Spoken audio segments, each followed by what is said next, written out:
Why is it that even with unprecedented access to information, some people become so susceptible to absurd decisions and ideas? Is it simply lack of knowledge? Or is there something deeper behind this seemingly irrational behavior? The answer to these questions might lie in a provocative essay that remains disturbingly relevant decades after it was written. Today, I want to explore Carlo Cipolla's work on human stupidity and show you why this isn't just an academic curiosity.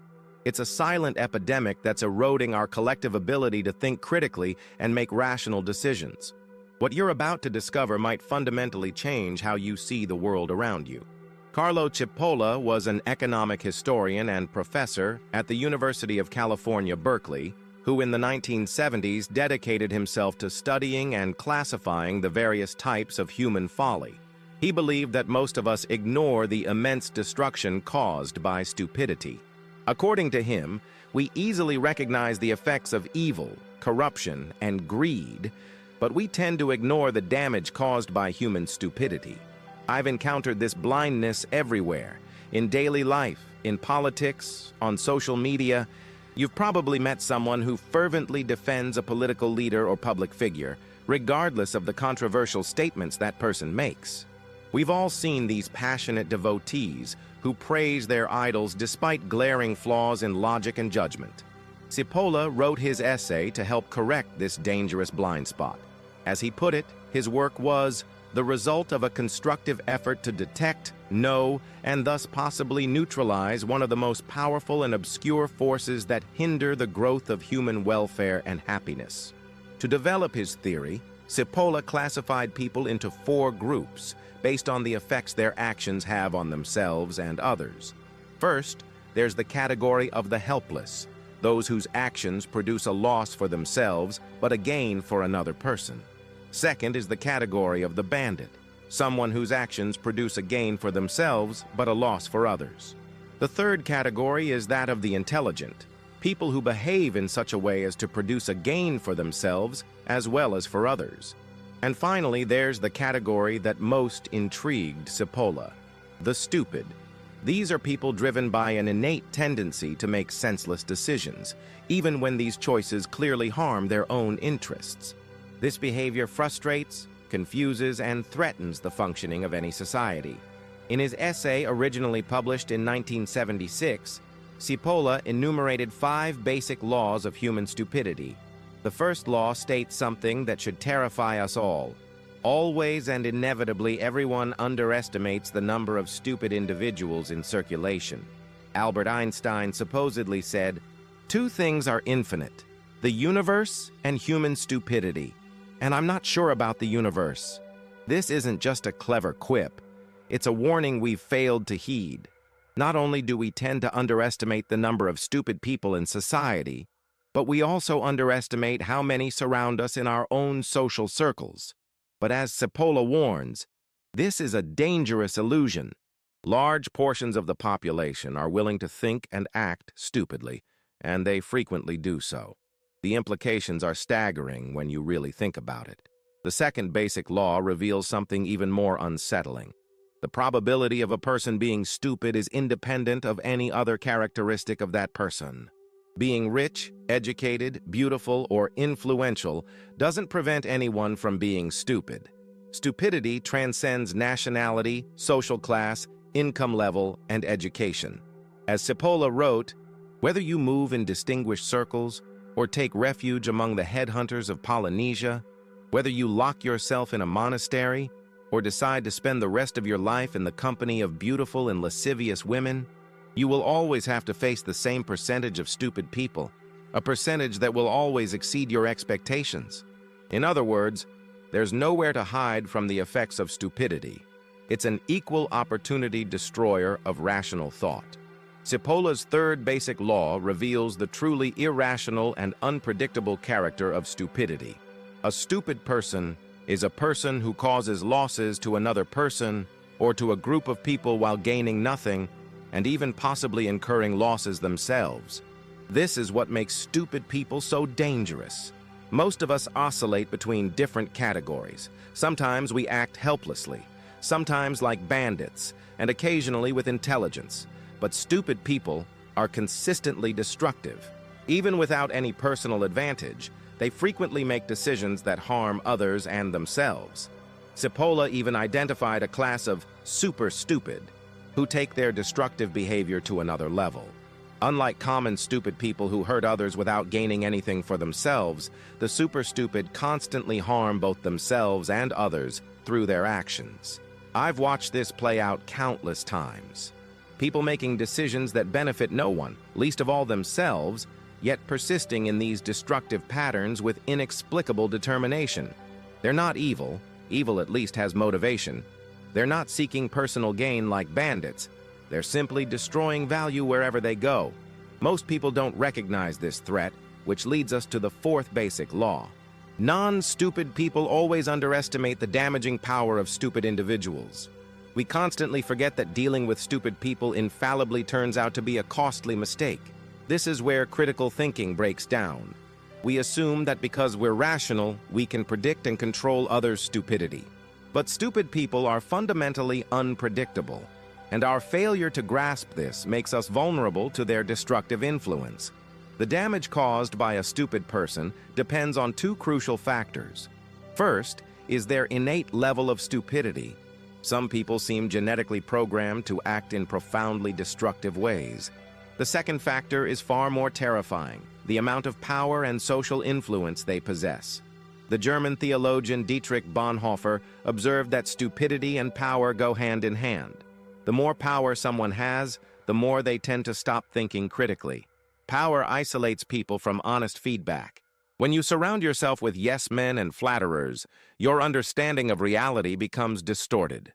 A stupid person in a position of power, whether in government, military, or corporate leadership, can cause exponentially more damage than an unemployed, stupid person. Yet somehow, these people consistently reach positions of authority.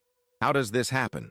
Cipolla explains that in pre-industrial societies, class and caste systems guaranteed a constant supply of stupid people in positions of power. Today we have political parties and bureaucracy. Instead of inherited religion, we have democracy.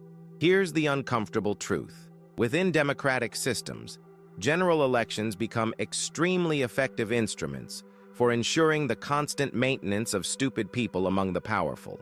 Elections allow the large number of stupid people in the general population to determine which politicians will hold office, and they often elect someone as stupid as themselves. Once a stupid person assumes office, they help maintain the proportion of stupid people in bureaucracies and the judicial system by appointing them to positions of power. Democracy thus ensures that a continuous supply of stupid people circulates through the corridors of governmental power. This creates a vicious cycle that undermines the very foundation of rational governance and critical thinking in society.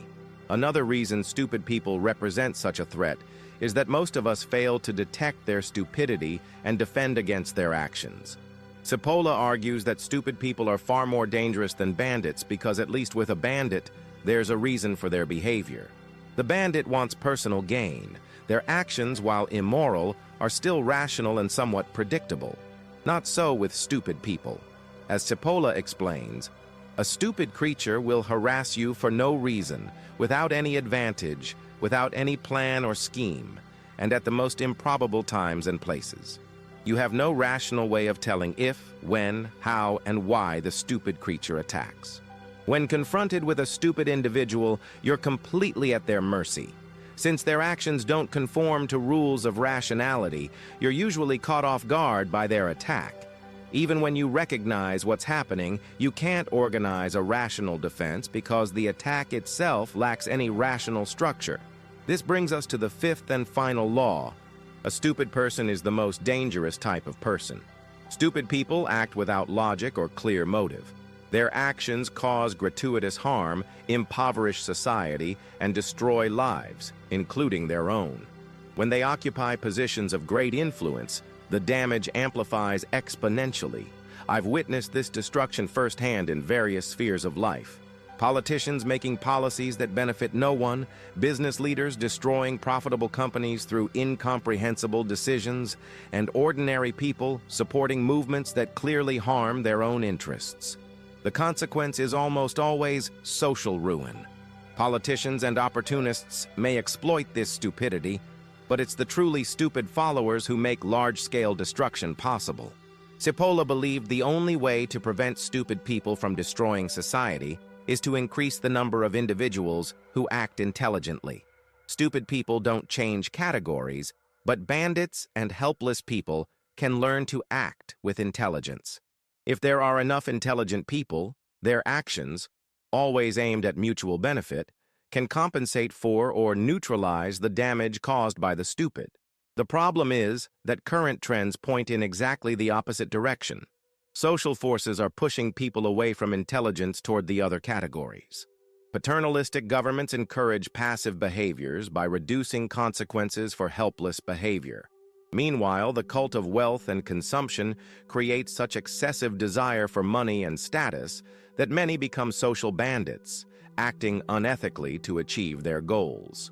Without sufficient intelligent people to balance the system, the result is weakening of society's defenses and advancing collapse. As Cipolla writes, in a declining country, the fraction of stupid people is relatively constant, but in the remaining population, one notices among those in power an alarming proliferation of bandits with connotations of stupidity, and among those not in power, an equally alarming growth in the number of helpless individuals. This change in the composition of the non-stupid population inevitably strengthens the destructive power of the stupid fraction, makes decline certain, and the country goes to hell. What we're witnessing today is exactly this pattern. Critical thinking is vanishing not because people lack access to information, but because the social and political systems that should promote rational thought are instead rewarding and amplifying stupidity. Social media algorithms reward engagement over truth, creating echo chambers that reinforce stupid beliefs. Educational systems focus on compliance rather than critical analysis. Political systems reward tribal loyalty over rational evaluation of policies and candidates. The result is a society where stupid decisions are not only tolerated but celebrated, where critical thinking is seen as elitist or disloyal, and where the ability to reason through complex problems is systematically undermined. But Cipolla also offered hope. Although stupid people are numerous, sensible people remain in the majority. If they stay vigilant and act early, they can limit damage before absurd beliefs spread beyond control. This is why understanding and recognizing stupidity isn't just philosophical curiosity, it's a matter of social survival. The future of rational discourse, democratic institutions, and human progress depends on our ability to identify and counter the destructive force of collective foolishness. We must promote a culture of reflection, empathy, and rationality. We need to create systems that reward intelligent behavior, actions that benefit both the individual and society. We must resist the seductive simplicity of stupid solutions to complex problems. Most importantly, we must remember that the battle against stupidity is never won permanently. It requires constant vigilance, continuous education, and the courage to speak truth even when it's unpopular. The question isn't whether stupidity will always exist. It will. The question is whether we'll have enough intelligent people willing to stand against the tide of collective foolishness that threatens to sweep away everything we've built. The choice, as always, is ours. But time is running out, and the stupid are gaining ground.